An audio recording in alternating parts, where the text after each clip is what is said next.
In Angular, binding coordinates communication between the component's class and its template and often involves passing data. We can provide values from the class to the template for display, and the template raises events to pass user actions or user-entered values back to the class. The binding syntax is always defined in the template. Angular provides several types of binding, and we'll look at each of them. In this module, we cover interpolation. The remaining data binding techniques are covered in the next module. The double curly braces that signify interpolation are readily recognizable.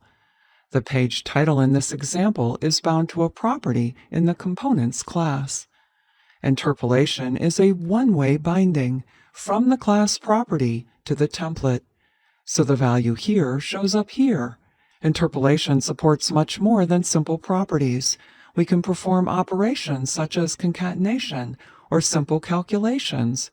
We use interpolation to insert the interpolated strings into the text between HTML elements, as shown here.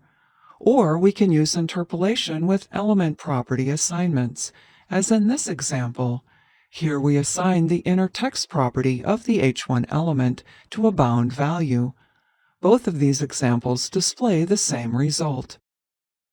The syntax between the interpolation curly braces is called a template expression. Angular evaluates that expression using the component as the context. So Angular looks to the component to obtain property values or to call methods. Angular then converts the result of the template expression to a string and assigns that string to an element or directive property.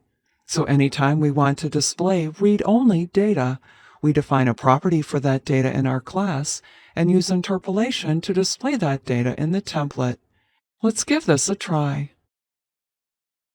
Looking at the product list template from our sample application, we hard-coded in the page title here in the heading. Binding the heading to a property in the class instead of hard-coding it in the HTML makes it easier to see and change when working on the code, and we could later retrieve this text from a file or database. Let's start by adding a property in the class for the page title. We'll open the component to the right and close down the Explorer. Here in the class, we specify the property name. We'll call it page title, and because we are using TypeScript, we define the type for this property. Lastly, we assign a default value, product list.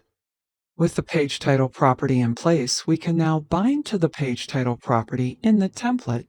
We replace the hard-coded product list here with interpolation and specify the name of the property.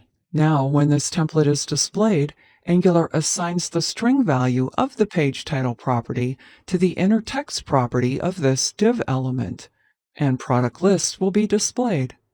Let's see the result in the browser. With our binding, the page title appears as before. So we can confirm that it works. I've rearranged the windows so that we can see both the code and the browser. Now let's make a change to our page title here, and we immediately see it in the browser. So our interpolation works.